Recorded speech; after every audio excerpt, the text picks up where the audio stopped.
Celtics Postgame Show. Wah, wah. No It's a longer loss. undefeated, Bobby. It's a loss, and it's a night John determined ahead of time he wouldn't be here for, but I bet he's regretting it. Oh, totally. He's punching air right now. A rough overtime loss warranted of some John negativity. And is it panic time? We'll find out. We'll get to the panic portion of the show. I think it's fair to wonder if time to panic.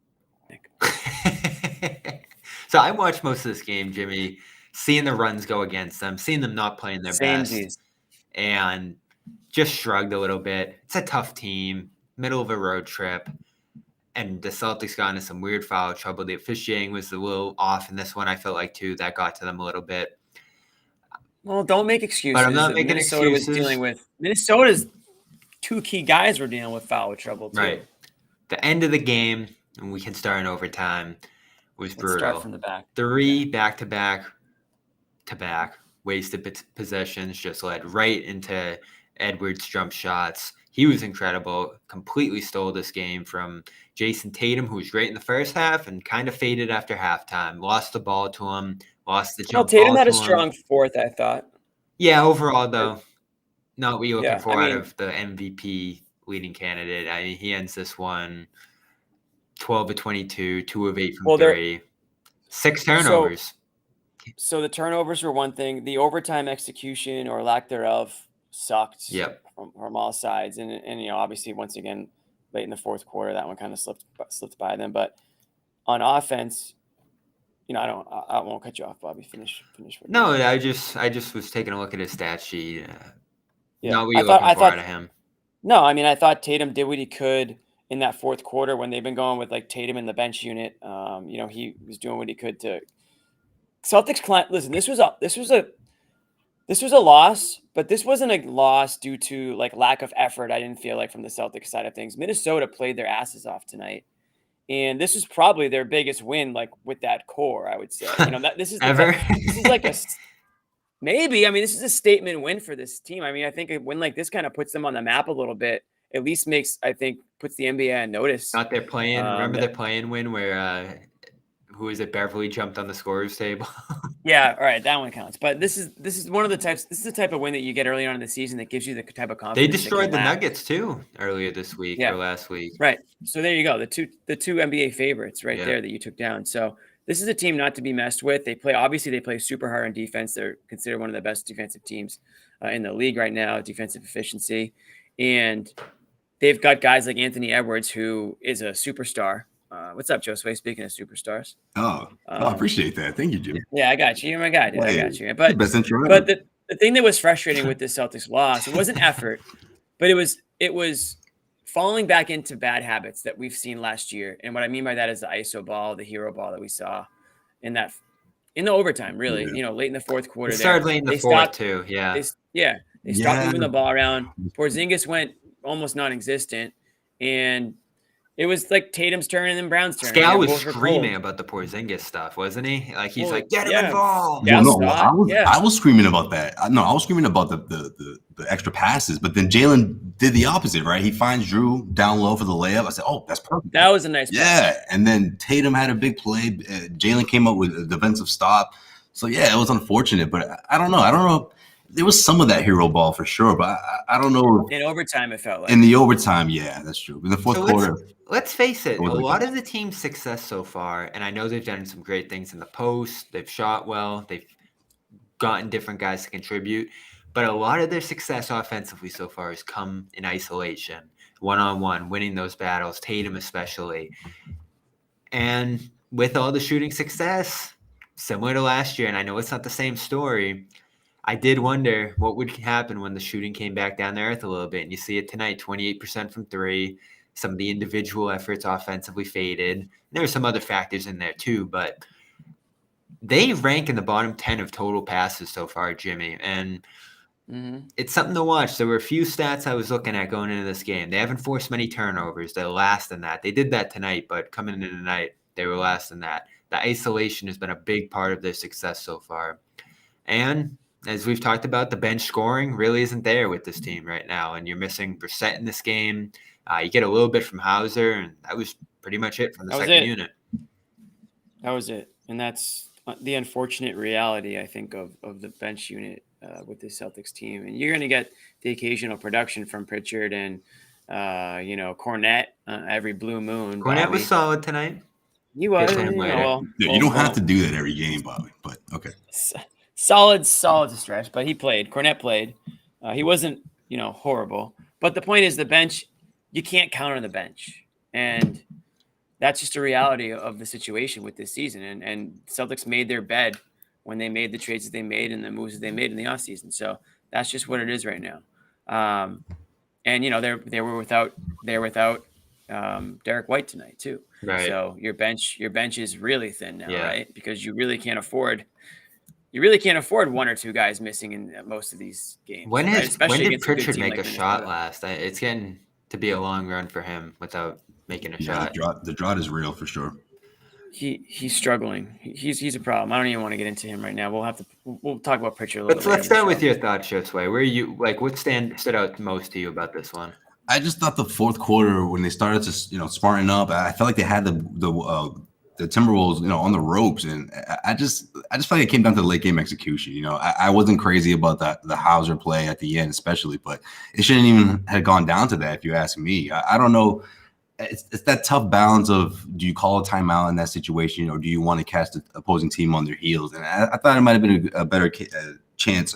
It would have bettered your chances if you call that timeout, especially because of the way things were leading up to that. Yeah, you got that run, and you sort of made that mini comeback with those two big stops at the end of the fourth quarter. But I thought that was a really good opportunity for the Celtics to regroup. But going into overtime, I wasn't thinking, they're going to lose this for sure. I mean, you got to get out to a better start. And it kind of reminded me of the way they came out of halftime, right? And that was a big pattern of last year's team as well, right? Sometimes you didn't quite know what team was going to come out of halftime, and then all of a sudden they found themselves on the wrong end of 8-2 run or whatever. And I felt like that was obviously the case in overtime for the Timberwolves, where Anthony Edwards just started cooking and took advantage. It's a good point. They went into halftime rough, and then they came out of it pretty poor. So those end and beginning third time of this season quarters. that's happened where they come out of halftime like that, and that was a big habit of last year's team. Yeah, because they were great to start the second quarter. I think they went up by as many as 8, and then Edwards gets going a little bit there, and some turnovers, and you basically going into halftime up 3, and then they come out of it with the Rudy alley-oop, Edwards that and one dunk. And Gobert kind of had his way with Porzingis in this one, which is probably what surprised me most. Finishing through him, overpowering him inside, on the glass, giving him some real problems. I thought Rudy was really good in this game. We're going to talk a lot about Edwards, obviously, closing the game and making big shots. But Rudy, especially with Naz Reid, who was incredible in this game, I thought, off the bench once Towns got into foul trouble. Those guys really put some pressure on Boston's interior, and you ended up with really rough nights for Porzingis. And Al Horford, who's so good in Brooklyn, I thought struggled immensely in this one. And the tough play late, catching that ball, they had a 2-for-1, and he just kind of fell out of bounds. That's really uncharacteristic of him, though. But yeah, that didn't help. Obviously, it didn't help the case, but yeah. He finishes this one 1 of 5 with 3 points, 4 assists, 5 rebounds, but a couple turnovers and 4 fouls trying to defend inside. A ton of foul calls in this game. Disjointed pace. The lineups were weird. The rotations were weird early on. I mean, you saw Mihailuk in the game. You got an early You saw call. Lamar Stevens get one stint, and then he was out of there. O'Shea Brissett didn't play in this one either. So Joe was looking for stuff. It was a strange Joe game. He was looking for stuff, and he really couldn't find it throughout. You had a problem with him tonight, though, Jimmy, didn't you? I mean, well, the one thing everyone's talking about, and I had some people text me about, is he didn't call a timeout at the end of the fourth quarter. I was actually okay with that. Me too. Okay, so we agree there. I did think, and the reason why I'm fine with that is because you're already playing. You're playing one of the best defensive teams in the league. Why allow them to set up? Why allow them to get the substitutions they want? And Jalen got a good look. He did. He got a great look. He should have hit that shot. I mean, if you go back and watch that shot, he had put on a great move, and he had a wide open 3 at the 3-point line. It wasn't like a 35-footer or anything. He was right at the 3-point line, and he had a clear look, and it rimmed out. And so if that shot goes down, everyone's praising Joe for not calling a timeout for the same reasons we just mentioned. Right. So I'm not really upset about that. But I thought in overtime, he could have done a little bit more to maybe quell things a So little where bit. did he when call the Minnesota went on a timeout bit in of a- overtime? That was the one I had a problem with, and I think a lot of people did because it came way too late. 114, 109. He It was calls after a the 7-0 timeout. Run. After a They 7-0 never run. scored. They didn't even. That was your final score. Didn't cut So, off I Edwards' mean, run at all. And Edwards actually got another good look No, after there was getting 2 3 plays. straight Yeah, shots. it was a 9-2 run, right? And then he called it. Yeah, because you had a couple free Yeah, and throws in there. How do you and not then call it after the Tatum. 7-0 run? he let Edwards get all the MVP chants in the building going before he even called The timeout. place I was mean, rocking. And then it was rocking. And you know what? I have a problem gotta be able too. to stop And this that. has kind of been a little bit of a trend. I don't have the numbers in front of me, but you come out of timeout down 5, and Hauser just kind of threw the ball away. They were What was that? just a non-factor play. And then to throw it back to that Horford play we mentioned at the end of the 4th, you come out of timeout setting up a 2-for-1, and Tatum's all frazzled, overthrows him a little bit, and Horford fumbles the ball, and it just turns into a turnover. And on this night where you actually force 24 turnovers, you pretty much match them with 18. So they were out of control. And Joe, he always talks about having a free-flowing offense and letting these guys kind of structure themselves. But the one time you want to see him having them look put together, if that's going to be your approach, are out of timeouts. And those 2 timeouts didn't set up anything. Yeah, No, they didn't. for sure. And I wonder if he's going to figure that out, on his own, or if that's going to be something that Sam Cassell and the rest of the coaching staff is going to say, have to kind of pressure him into saying, "Hey, we got to call a timeout." That I don't want to make this a Joe Mazzulla needs to call a timeout thing, but you guys know what I mean, right? Like, those end of the game plays, like, he's got to have a few in the bag ready, And I feel like Mazzulla just hasn't, especially with this group, right? This regrouped roster. He hasn't had those he hasn't had many of those opportunities where he's had to, drop a crucial play with the game tied or something like that. What was I going to say? Oh, about Porzingis. And Bobby, you mentioned Gobert. Was Gobert taking Porzingis out of the game, or were they just not looking for Porzingis enough when they probably had more opportunities to, especially like late in the game there? I know Porzingis got he had a little bit of foul trouble there. He had 5 fouls. Pretty early. Foul trouble, but I mean, he was still, when he was out there, I just didn't think he was involved enough, and certainly in overtime. No, especially because you want to pull Rudy out of the post. Well, exactly that. So if Rudy's being that effective down low, what do you have, 14 and 12 tonight? And I think he led the team in plus minus. So of course he had an effect on tonight's game. He did get dunked on pretty damn hard by Jaylen Brown as well. That start was great. That was probably the best part of the game for Boston. We can't forget that. Yeah. And then Brown crossed him up pretty hard too, but couldn't hit the shot. But that being said, Gobert slid. Yeah, he did. Needed that shot to fall, though. Jalen was solid tonight, I thought. Probably your best player. Tatum had the strong start. Second half could have been better. Horford, rough night. Porzingis, rough night. Holiday, shooting-wise, stunk. Holiday had a rough one. And with White out, you go minus 19 with him on the floor. A key late turnover, too. He had 6 assists, 11 rebounds, and he was active and aggressive in the paint, but couldn't hit a 3. And missed a few bunnies in there, honestly, when he did get inside. So, you get a lot of praise early, and he's been a big part of their success so far. But this is one where they need a little bit more from him. Bobby's benching him. No, but they're missing Derrick right now. And I thought they missed him on Saturday, too. Josue actually told me before the game. He was like, they're going to miss Derrick tonight. People are going to see. And the Nets gave you similar issues in that game in terms of just kind of keeping the Celtics more on their toes, playing more erratic. And honestly, with Holiday, some good stuff in the pick and roll in this one, but you can definitely see when he's running the offense, there's still a little bit of that getting used to his teammates or just figuring out where guys' spots are, and overall just commanding the offense, because they had to go to Tatum at point quite a bit in this game, and that, I think, took him out of this one as well. We've talked a lot about how a lot of Tatum's success with the team so far this year has come away from the ball. But he was back on it tonight, logging some heavy minutes, trying to create, because Holiday didn't do the best job with it. In fact, I don't think anyone in this game did a good job setting down the offense when they needed. And to White's credit, he's probably been the best of anyone at doing that this year, whether with a good pass or a big shot. Facts, my dog. So maybe he'll be back Wednesday. That's when the Celtics are going to play again against these Sixers here. I hope so. So Derrick White had his kid, right? He was probable tonight for this one. They showed a picture of him with his child, so very happy for Derrick White. Yeah, congrats. And now it's time. Now it's time to play in the next game. If you're Derrick White. I don't know what happened there. It's like that's enough, man. Why don't you go down to Philly and help these guys? I have out? to imagine it was some travel issues, right? He probably just didn't want to go to fucking Minnesota, man. I don't blame him. Maybe they just gave him the night off. I don't know. Yeah, he probably didn't want to go to Minnesota. He wanted to just hang out with his kid. I don't blame him. We won't know. And, honestly, who cares? You should have been able to take care of this one without him. But Celtics lose. We'll get your thoughts. Jimmy's man in the chat. John's out tonight. Sherrod taking a night off as well. The two professors load managing as they should here. And we, of course, are brought to you by our great sponsor over at FanDuel. This had been an automatic if you were betting the Celtics here, money line.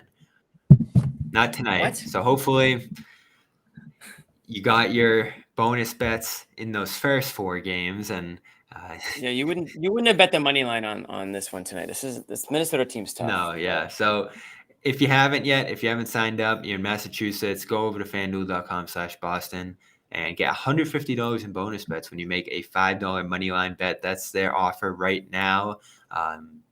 Football going on. They're an official partner of the NFL, so still plenty of great opportunities to bet against the Patriots and get your bonus bets that way. They're going to be in Germany. I think that line's pretty close too. I saw 2 points, give or take, last time I looked at that one. So that seems like a good way to go get. You lost to Washington. Right, it's time to fade the Patriots, regardless. It's past time. So yeah, 21 plus President Mass, first online real money wager only, $5 pregame money line wager required. You got to win it, of course, too. So be wise with your pick here. And your bonus is issued. There's non-withdrawable bonus bets that expire 7 days after receipt. See terms at sportsbook.fanduel.com and go to gamblinghelplinema.org if you need additional help. That's fanduel.com/Boston, our official sports wagering partner here at CLNS Media. We're going to talk a little bit more about the game here, a little bit of an abbreviated show tonight before I head down to Philly for the next one here. And we have some unfortunate news on the Rob Williams front we'll get to as well here out in Portland. So where should we go next, Josue? Anyone else you want to bring up out of this one? I mean, what did I miss in the first couple minutes? What were you guys getting into? We were blown away by Edwards, obviously. I don't know what more you could have done to contain this guy, but the isolation scoring was ridiculous. The transition runs, the passing from him was great. We could have doubled him more, Bobby. I felt like it's another thing that Missoula didn't do until it was too late. As soon as they started to put a little bit more pressure on him, he turned it over. And then he had to find other guys on, obviously you got to find other guys at that point. Right. And guys like McDaniel stepped up and they hit McDaniel hit a big night. Yeah. But you had Towns foul out of the game, so he wasn't in there as an option. Conley's Conley. He's not the offensive guy that he once was. Gobert's nothing on offense, really, unless he's, in the paint area. And I felt like they let Edwards do too much. And I think that's, if you're going to criticize Missoula, it's again, the same story with the timeout situation. And again, I'm not really talking about the last play of the game, but overtime, I thought got away from him. And it's not making enough adjustments on the defensive end to contain Edwards when he got hot. And you can combine those two criticisms, because he could have also called the timeout. If they weren't going to do anything to stop him on the court, then stop the game and let this guy sit it out for a second, because I thought that was when the game got out of, obviously that's when the game got to the point where it's out of reach. And everybody knew that Edwards was the hot hand in that moment. And they didn't do enough, in my opinion, just to cool him off. Yeah. You have an excuse on offense where you're saying we're playing for the bigger picture. We're trying to establish habits. We're trying to get these guys playing together and figuring each other out. So you don't want a heavy hand when it comes to the coaching on offense, fine. But defense, you're making those calls from the sideline, right? Double teams, traps, whatever it might be. And you didn't when see they were enough putting of them. pressure, when you saw them put pressure on Minnesota, they were creating turnovers. Yeah. When they went full court, they created that turnover. They created a turnover, and typically they've had success when they've got ball pressure on. Now, again, no Derrick White, so that's one of your key guys with the ball pressure. But you can't tell me that they didn't have, they didn't have guys out there that could have doubled to get the ball out of Edwards' hands. You just can't. No, and a missed opportunity too, Josue. He picks up a fifth foul. You line him up with Tatum, and there's plenty of time throughout the overtime period to run another play, to target him, and take advantage of what would probably be very lax defense from him trying to avoid the sixth foul or foul him out of this game. And you had a golden opportunity there and really couldn't take advantage of it. So add that to the list of offensive dysfunction down the stretch there. It was tough to watch. Yeah, I mean, that's something they got to figure out. But I also feel like, Missoula's going to. Think of how much they've been posting up, Josue. You couldn't get him in a post up? Yeah, that's true. Yeah. And then Al's unfortunate play down the stretch too. You didn't expect that, but I mean, just going into that overtime, you kind of get the sense that it's going to come down to the wire. But then Minnesota comes out with these haymakers, and they just never recovered. The thing about Edwards is, and again, this is something that Joe should have stressed because this has to be in the game plan. He's an emotional player, a very emotional player. Sometimes that's a good thing, and sometimes that's a bad thing. I would say you could call him immature in some ways out there. So you got to, when you know that he has 5 fouls, you got to play him hard. You got to be physical around him. Let him get emotional. Let him get physical back with you. Draw that extra foul and get him out of the damn game. Don't let him do whatever the hell he wants out there. And I thought that was something that the Celtics didn't focus on enough. They got Cat out of that game, and there was no reason why they couldn't have at least put a little bit more effort, be a little bit more physical. And again, not to harp on it, but bring the double team. Get him frustrated. I mean, the one thing Edwards did wrong was that heat check that, basically the fans begged him to take, and he airballed it. So he's still capable of boneheaded plays, but you have to almost egg him on a little bit to do that. And I just didn't think they did that tonight. A commenter mentioned it here as well. A big reason you went to overtime in this game was hacking Gobert late as they did. And I think he went. That was a bold call by Joe. I mean, I guess that was the big one that worked out for him. Yeah. Yeah, that's true. Did you agree with that in the moment? Yeah, I liked it. He did. He wasn't close all night, and he ends 2 for 11 there. So they probably could have done more of that in the fourth quarter and taken him out of the game completely if he was going to keep missing those. It certainly would have broken up some of those Minnesota possessions down the stretch where the Celtics just honestly started fouling a ton. And again, you can have some gripes with officials on ones here or there out of this one. I thought it was a weird game officiating-wise, but you got that great shot clock violation. You hack Gobert. He missed 2 free throws in the tie game, and then Brown hit a big 3, but you give it right up on the other end with McDaniel's 3. And as we talked about, just lost possessions down the stretch. A Holiday turnover. Tatum took a quick 2. You had the Horford turnover and then the Brown 3, which, again, Jimmy, we were both fine with that one. But overall, you were in a really good position to win this game, given the Towns foul trouble, given the Gobert free throw issues. I mean, how many free throws did Minnesota miss in this one? That was your big lost opportunity. 12 missed free throws. And how many turnovers did Minnesota have tonight, 23. Bobby? And you couldn't win that game. That's tough. That's tough. You can make all the excuses you want in the world for the Celtics out of this one, but the Wolves handed them golden opportunity after golden opportunity here in this one, and Celtics couldn't capitalize. And this picturesque start to the season, I think, had some fragile underlying stats and other factors, I think, that made it a little less imperfect when you actually looked into it here. And now you're about to get into some tough games. Philadelphia on Wednesday, the second best net rating in the league. Brooklyn on Friday, a team that just played you tough and is going to get 3 starters back probably for that one, maybe. And then I believe Saturday's against the either Raptors or Bulls. So you're starting to ramp up a little bit here, Jimmy. The Indiana's without Halliburton's and Washington's of the world are in the rear view. Well, you know what? Toronto on Saturday.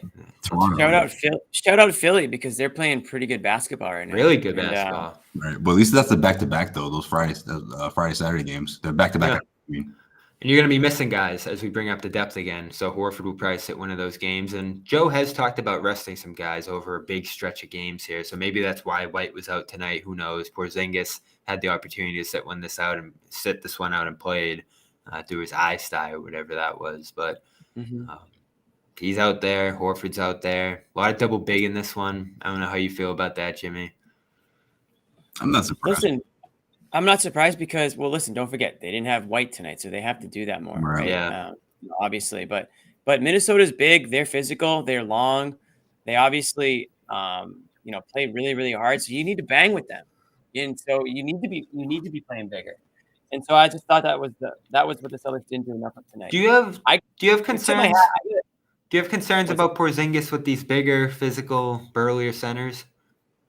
A little bit. Not that he can't, keep up with those It's guys. not his game. But sometimes he gets a little like you give him a couple It's his of fakes weakness. and he'll bite. He'll get in foul trouble. He'll He fouled out of that Miami game. Right, and I feel like those are the games where he gets out of whack on offense because he's stacking fouls on defense. He's checking in and out of the game. So yeah, I mean, I feel like when you see him in that type of environment where it's a Bam Adebayo or like tonight a Rudy Gobert, you don't always get the full offensive production that we've been seeing in every other game. Yeah, I mean, did you say is it a concern? I mean, it's as you said, it's one of his weaker parts of his game, and I don't think he was brought on this team to bang down low with some of those big And he's guys. going to face Embiid on Wednesday. Gobert's a defensive reigning, multi-year defensive player of the league for a reason, So it's a tall task, no pun intended, but I think you got to play to Porzingis' strengths. You can't forget about him, And I just felt like tonight was maybe the first time where I kind of felt in a situation where they could have used him. Maybe they just didn't enough. And again, that might be a situation where Joe needs to get a little bit more vocal and not let the players do so much dictating of what goes on out there on offense. That was definitely the case tonight, wasn't it? Yeah.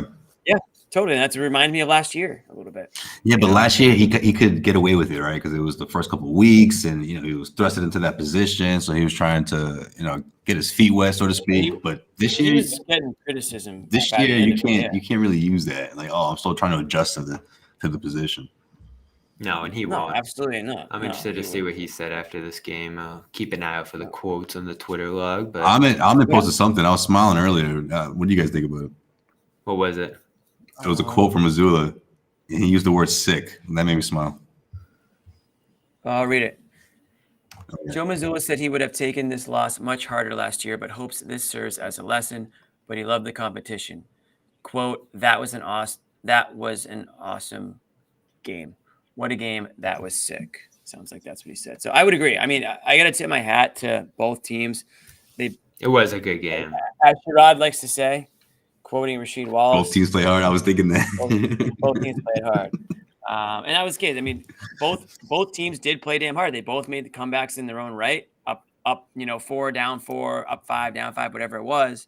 Fought hard and went into overtime. And I mean, I got to tip my hat to Minnesota because they're an up and coming young.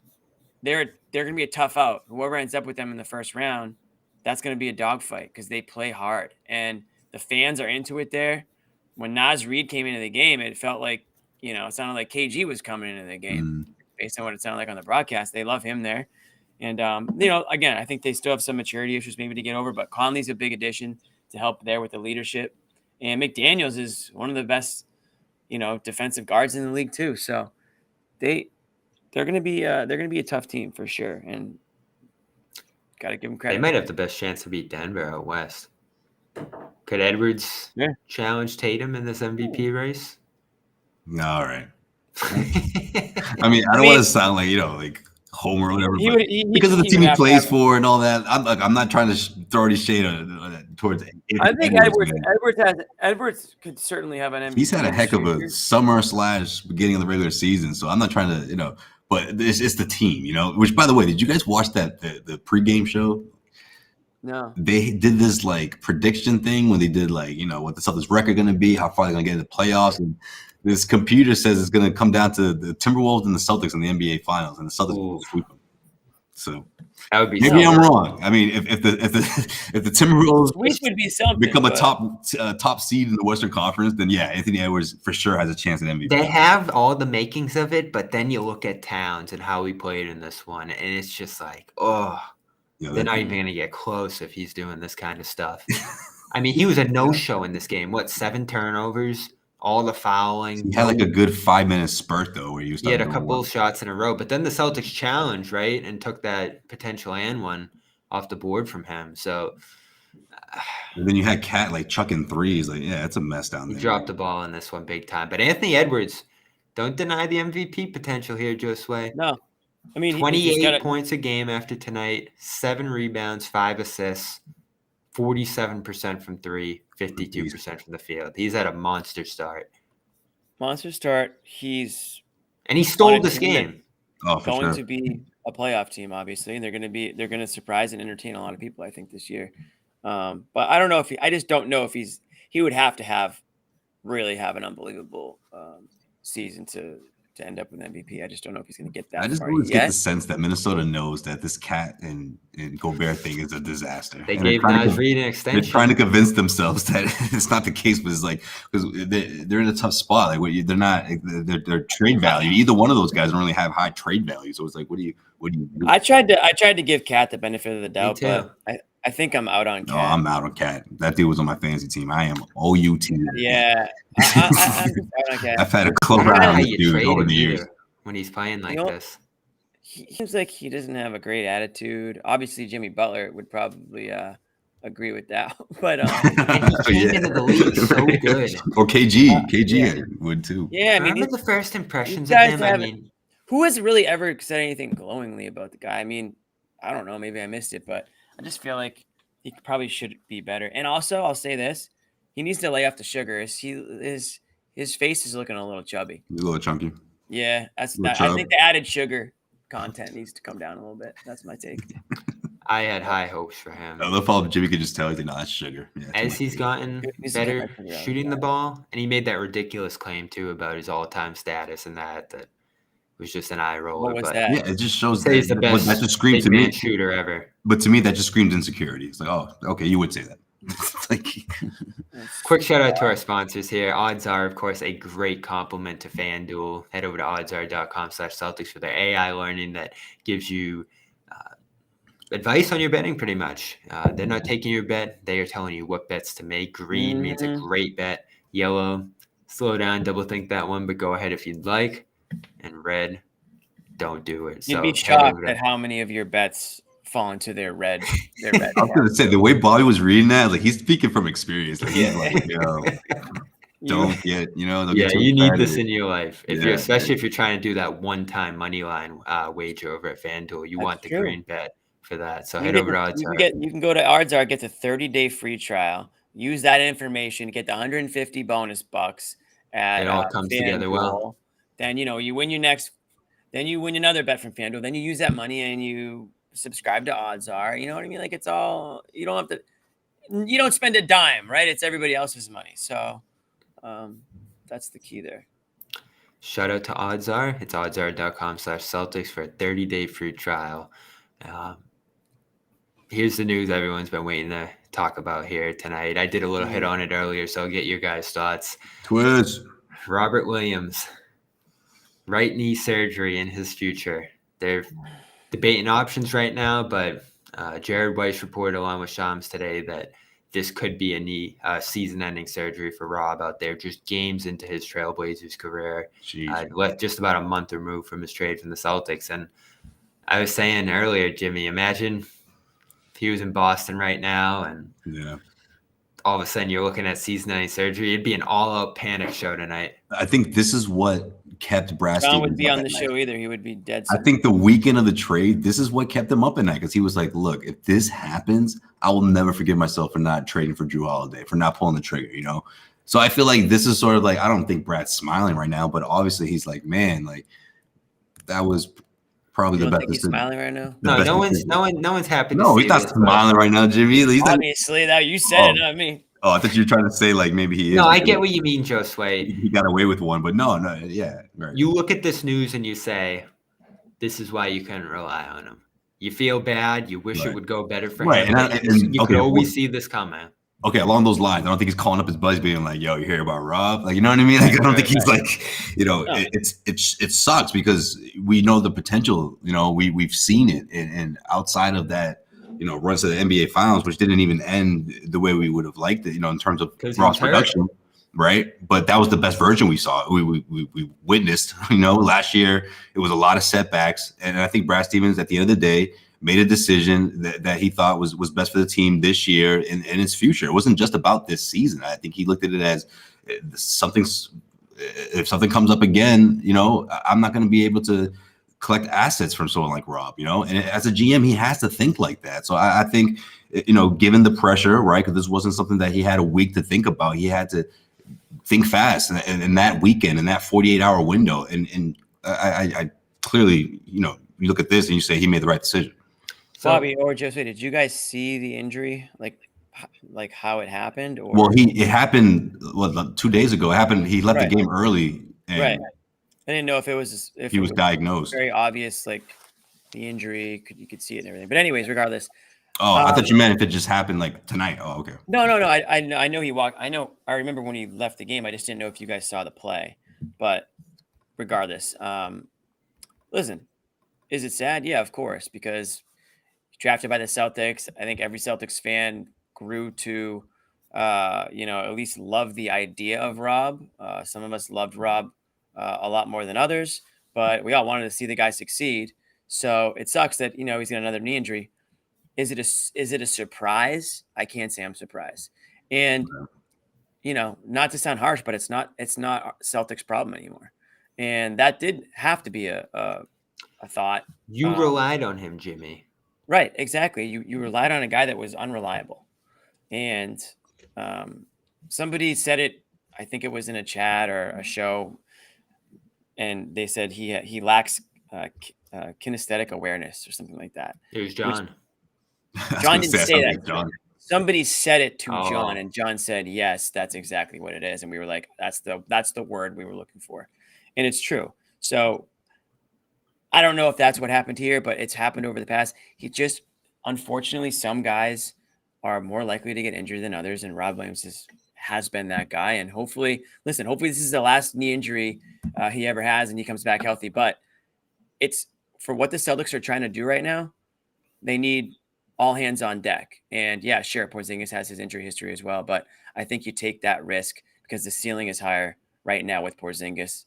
He can give you more. And right now you have a championship caliber team. Jrue Holiday, same deal. He's in a win now mode, and they had to do what they had to do. And now, listen, if Williams was on this team, Rob was still on this team. Oh man, Bobby, you're right. We wouldn't even be talking about this loss. No, and you're very fortunate. John would be on right now. John would be hosting. You're very fortunate the Holiday opportunity came along because, number one, the Celtics weren't looking to trade Rob. Number two, you got a starting level player back for him. And number three, bench level if you ask you, but go on. Number three, you found a team that really liked Rob. And, in the weeks after the trade, I did hear that, Portland was looking for 3-4 first round picks worth of value here. And would they end up giving it 2? So they viewed Rob as worthy of being a first round pick value. They really, really liked him. And that worked out because you remember we debated, would you give up Al? Would you give up Rob? Yeah. And I said, Al's been better than Rob to this point, like year in, year out. And for all the talk about his age, has been in the lineup every night when it's not a back-to-back. So This is going to be another year where if things go smoothly, Horford performs better than Rob, simply on availability alone. Sure. And that's you can't deny that. You absolutely cannot deny that. Al's been much more available. He's been reliable, and now he's going to be reliable off the bench, assuming they're healthy. Robert Williams is, it's all about it's Rob Stonk. It's all been about the promise, the hype, the highs, right? That Rob has, right? And with Al, you kind of know what you're going to get at this point, and he's extremely serviceable to this team and can help them win a championship. And Robert Williams, again, you couldn't rely on that availability factor. And at the end of the day, that's the biggest ability, or whatever that saying is. Best ability is availability. Yeah, you think you can get back on track, Josue? What's up? You think you can get back on track? I think he can, but it's just it's another unfortunate setback. I mean, I wouldn't say he's approaching 30, but it's around the corner now, right? This isn't like a few years ago. 26. Right. But I mean, by the time it happens fast. Boys, it happens fast. 1 second. Yeah, exactly. Thank you, Jimmy. Like he ramps back up. I know Bobby's 36. I know Bobby's looking at 26, like, oh, that's 4 years. 4 years go by fast, especially if he's to sit out for the rest of the season and rehab and do this whole thing all over again. He's got to work hard now. He's got to work hard off the court and stay conditioned, and that's something. And mentally, that's tough, especially if you just had that kind of injury. And now he's And in a different part of the country that, maybe he doesn't have the same support system. I have no idea, but it's a great it's been an ongoing narrative of his career, so it doesn't get any easier, obviously, and mentally it's probably even worse, right? Mm-hmm. Yeah. So he's got an uphill battle. Brutal news. I mean, the Blazers are going to be in no rush to get the guy back. They obviously are not in win mode right now. They want to see him make a full recovery, and hopefully that'll be. I have no idea what. I guess they haven't really said what the time. They haven't decided what the treatment's going to be. Several weeks or whatever. But the other former Celtic out there, Brogdon, not shooting well, but 18, 7, and 11 last night, running the show. Building a big lead in the fourth quarter. The Grizzlies almost fell to 0-7 in this game, by the way. They need a 24-2 run to carve out their first win. So there's your former Celtic update all in one loop. Smart got his first win. By the grit of their teeth late in that game. They were down 10 with like 4 minutes to go. So really, Rob's probably going to miss rest of the season. They're still deciding what they're going to do here, but not good news out of Portland for him if you were a fan of him or you want to continue seeing him do well out there. And obviously, we do wish him the best out there. He was exciting Celtic, a lot of potential, as Jimmy said, but this was often the result right around the corner from his big successes. Final thoughts, guys, on the game tonight. GM of the year today. Right. Final thoughts, man. Time to bounce back in Philly. Send a message. Let them know which team is the best in the division, as if they don't know already. But this is the first time they're going to see this new look with the role players involved. Old friend Marcus Morris, who I'm sure Maxey's going off right now. He's having an Anthony Edwards run of his own. And you know what? I want to see how he does against that backcourt because it's an ongoing issue for him against the Celtics. And I don't think it's going to get much easier when you got Derrick White and Jrue Holiday now to deal with from Boston. So I'm hoping with what this team has shown us already, even though this one was a loss, I would expect a bounce back win in a big way. Maybe not a blowout win, but I would love to see them win comfortably, honestly. And especially again with these new players that are going to be cleared to play since the trade happened. I'm sure Marcus Morris is thrilled to represent his Philadelphia, born and raised Philadelphia native. So I'm sure he's going to add another threat, I feel like, in the sense of just trash talking, trying to get in people's heads. He's going to be that guy. That's kind of who he is, right? So I'm excited to see that. And obviously Celtics Sixers, to quote Joel Embiid, it's not really a rivalry, but in the old sense of the Embiid Porzingis matchup is going to be something to watch. I love seeing it. Yeah, for sure. And it's not preseason this time. So. And that'll be interesting. Do they start Horford against him, put him on him? White, you have to think will be back, Jimmy, but that'll be an interesting thing to watch going into that game because Embiid could really give Porzingis some issues. Yeah, that's true. Well, that's what Embiid does. I mean, it's a tough back-to-back matchups for Porzingis. I feel like John just created the TV. Embiid gives everyone issues. Yeah, exactly. Right. So, I'm just talking about. No, I know what you mean. To see him against that kind of guy. Yeah. But Porzingis is a big boy. Porzingis is a guy who can score from all over the court, and he has to be aggressive. He has to give Embiid issues. It's a great point. Exactly. Yeah. Exactly. He has to give Embiid issues and make things difficult for him. We got a quote from Tatum that we'll read to you guys before we sign off here. This is transcribed from Ahmed. So it says, Jason Tatum laughed when asked what went wrong in crunch time in the Celtics' first loss of the season. Quote, haha, yeah, just had way too many turnovers. I got to do better. We all got to do better. That was from a tweet from Jared White. He said, haha. He said, haha. Everyone's having a good time. We got the loss. Haha. No, listen, I mean, I guess my parting thought would be don't fall back into the habit of losing games like you did last year with the bad turnovers and the lack of execution and the no timeouts and the all the stuff that we can just rewind from last year. I don't think that's what's going to happen here. But this is like that little PTSD that I get when I see something that reminds me of something that's haunted my dreams for a bit. So I don't love to see this loss. There are things about it that I'm okay with. I liked the Jaylen Brown look at the end of the game. It just rimmed out. I liked the fight from the guys to bring it into overtime, right? But at the end of the day, lack of execution down the stretch and turnovers doom them. And you could you could say that was their downfall last year too. So just fix it before Wednesday. How about that? Definitely. And the Porzingis one's a big one. You had to involve him late, and you couldn't find a way to. And when they did, he got the free throws. So you got to fix that, especially if they do go down to the wire with the Philly team. Another tough environment, a team that's playing well, that's excited about where they're at right now, given how the season started. No more Harden distraction. As Josue said, you got all those veterans coming in from LA who are motivated, who could help guard Tatum potentially here. Yeah, good bench unit as well. And your bench unit continues to be a question here. We didn't talk about PP. We'll have to save him for Wednesday night.